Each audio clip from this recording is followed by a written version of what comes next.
Bonjour chez vous, bienvenue à ce nouveau numéro d'entretien du jour. Nous sommes ravis de vous le présenter. Alors justement aujourd'hui nous allons parler encore santé, plus précisément de la thérapie sexuelle, quels apports pour l'équilibre social. Pour en parler déjà dans ce studio, notre invitée Anon Antares Adjibi, elle est thérapeute sexuelle donc très bien placée pour débattre de ce sujet-là.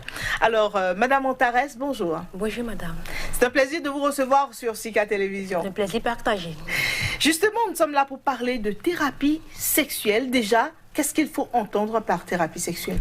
Je pense que la thérapie sexuelle, c'est un ensemble de processus, de démarches qui permet d'établir l'équilibre entre soi-même et son épanouissement sexuel. Son épanouissement sexuel. Alors, quand est-ce qu'on a besoin de thérapie sexuelle?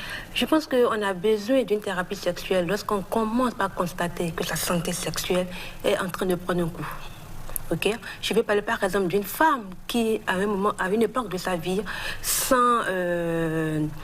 avant de passer à l'acte, elle est beaucoup plus sensible, elle mouille facilement et à partir d'un certain moment, elle a du mal à produire de la glaire malgré tous les préliminaires que son partenaire l'aide à faire.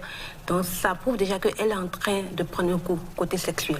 Donc là, il faut qu'elle se lève très tôt et consulte un thérapeute, une thérapeute sexuelle pour l'aider à comprendre. Pareil également pour un homme qui, il y a 2 ans, 1 an, a une forme de sexualité vraiment très stable. Et subitement, on constate que je n'arrive pas à être en érection plus d'1 minute. C'est dur à quoi? Ma sexualité, elle est tellement faible, c'est dur à quoi? Là, quand tu ne commences pas à te poser des questions par rapport à ta santé sexuelle, je pense que l'idéal est d'aller consulter un thérapeute pour t'aider à comprendre qu'est-ce qui ne va pas. C'est ça. Alors justement, vous venez de citer déjà 2 problèmes sexuels, par exemple. La femme qui, par exemple, n'a plus beaucoup de glaire à partir d'un moment donné, ou l'homme qui a une éjaculation un peu précoce ou qui reste en érection très peu de temps et tout. Mais en dehors de ça, quels sont les autres problèmes sexuels qu'on peut rencontrer? Je pense qu'aujourd'hui, il y a tellement de problèmes sexuels au sein de notre société et au sein des couples en particulier. Parce que déjà, le premier problème sexuel que je peux relever là déjà, c'est un problème de communication. Parce qu'il y a des personnes qui n'ont même pas un problème sexuel, comme une femme, mais qui a juste envie d'être acceptée comme elle est, qui a besoin d'exprimer sa sexualité comme elle entend. Mais l'homme déjà, qui n'accepte pas que la femme, parce que pendant longtemps, on nous a conditionnés en tant qu'une femme, c'est celle-là qui est dans le foyer pour la reproduction. Okay? Mais aujourd'hui, les femmes ont compris qu'elles ne sont pas seulement là pour la reproduction, aussi bien qu'elles ont une forme de sexualité reproductive, c'est-à-dire avoir des enfants, ce à quoi toutes femmes aspirent normalement, mais également elles sont là pour une forme de sexualité psychologique qui est même l'essence même de notre bien-être et de notre épanouissement personnel. Et de couple également.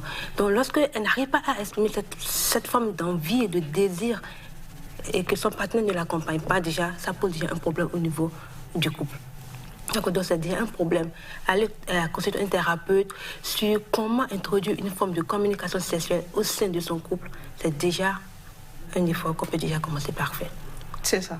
D'autres formes aussi? D'autres formes, je pense quand même qu'aujourd'hui, on parle beaucoup plus de problèmes érectiles au niveau des hommes. On parle d'éjaculation précoce, on parle de la femme frigide, on parle tellement de choses.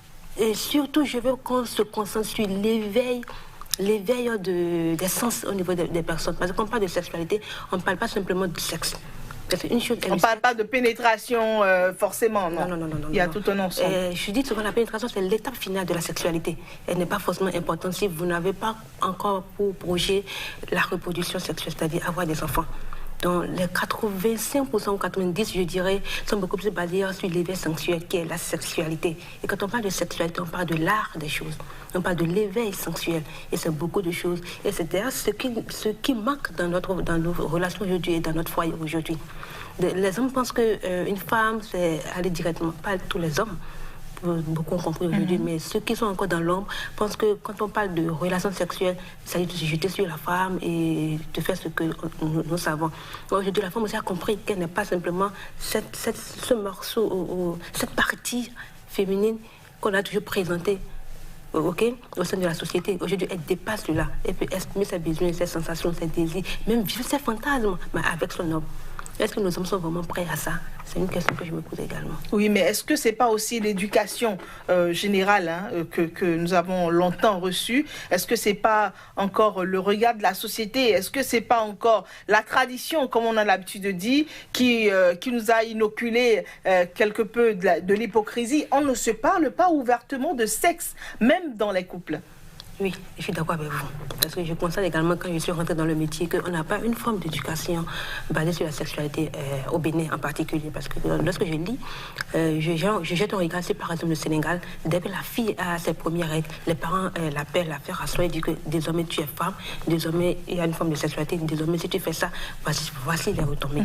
Mais par contre, au Bénin et dans plusieurs d'autres régions de l'Afrique de l'Ouest, ce n'est pas un truc, un monnaie courant au sein de l'éducation familiale.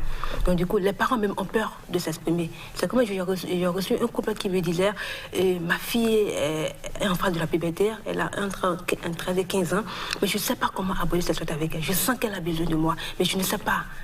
Vous comprenez? Ça veut dire que ce n'est pas la faute de ce parent-là, parce qu'il n'a pas reçu aussi l'éducation sexuelle au sein de son foyer, au sein de sa famille, dès le bas âge. Donc, il ne sait pas comment transmettre cela. Donc c'est déjà un problème. Ok? C'est ça. Donc, ce n'est pas forcément de l'hypocrisie. Non, au début, lorsque j'étais là, on me disait non, le Béninois est hypocrite. Avec l'expérience dans le domaine des gens que j'ai entendus, je ne mets plus le mot hypocrisie face à cette réalité, mais je mets simplement le mot ignorance. On n'a pas l'information.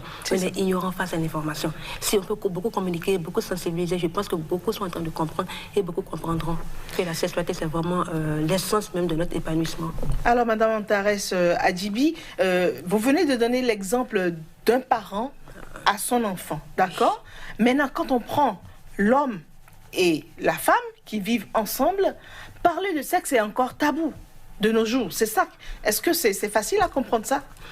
Je pense on y va, mais on ne sait pas en parler. Comme je dis, tout est au niveau de la base de communication et de nos croyances. Et comme j'aime souvent le dire, la faute n'est pas aux parents. Okay? Les parents se doivent... Mais une fois qu'on a grandi, laissons les parents de côté.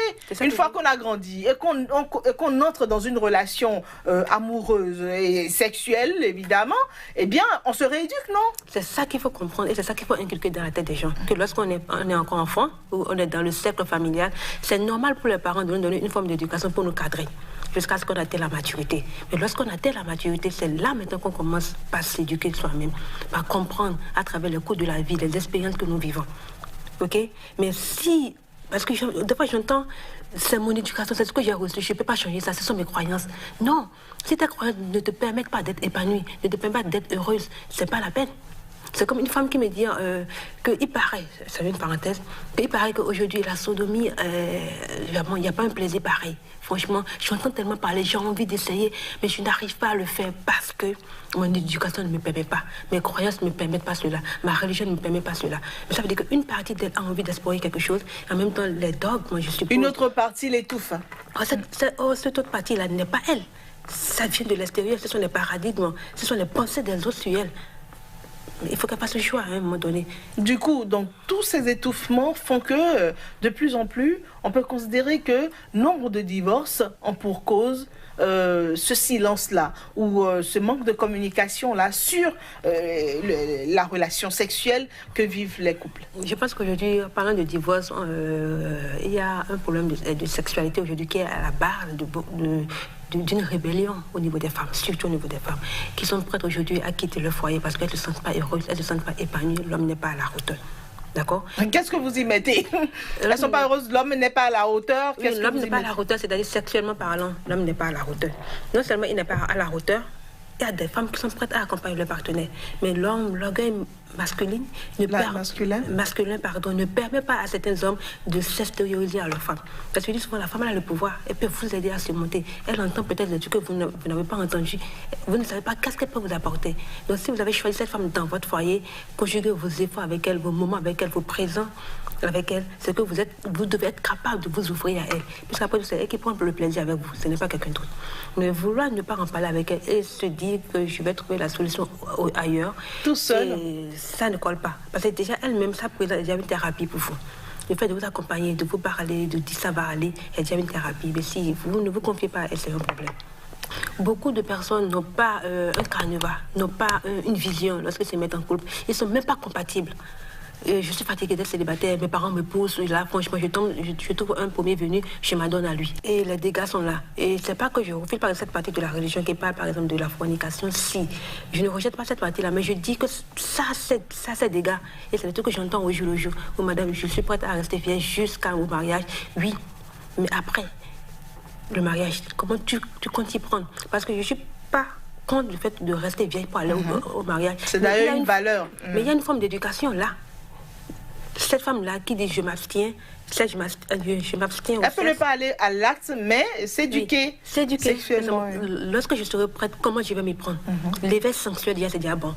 Ne pas aller à la pénétration, je suis d'accord. Mais lorsque vous dites que je suis en couple, parce qu'il y a des gens qui sont déjà en couple, mais qui peuvent vivre jusqu'à 3 ans, 4 ans avant de décider d'aller au mariage, de finaliser leur union. Mais avant ça, qu'est-ce que vous faites? Il y a l'éveil sexuel.